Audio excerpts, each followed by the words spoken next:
Commission గారిని కలిసామండి. కలిస్తే ఆయన కాగితాలు చూసేసి ఇదేమైనా ఉంటే కోర్టులో తెలుసుకోండి అని అంటున్నాడు. మరి మాదైనప్పుడు నువ్వు ఎన్నిసార్లు పోయినా కూడా మీదేనని చెప్పేసి మధ్యలో అటు ఇటు స్థలం ఉంచేసేసి మధ్యలో నువ్వు స్థలం ఎంత ఉంచావు అడిగామండి. దానికి ఏ సమాధానం లేదు.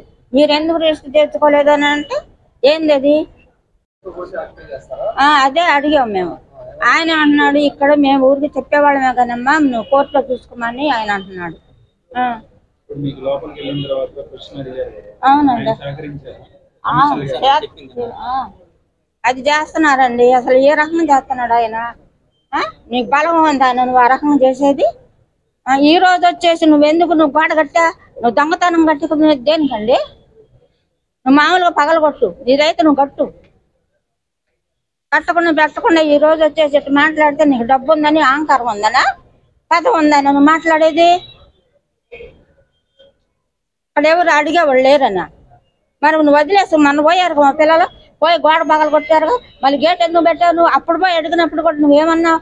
మా రాజారాజు అన్నావు. ఈ రోజు ఏమన్నా మాట్లాడుతున్నా? అదండి జరిగింది. అది నిర్ణయించుకోవాలండి, మేము కూడా ఆలోచించుకోవాలి. కోర్టుకు వెళ్తాము.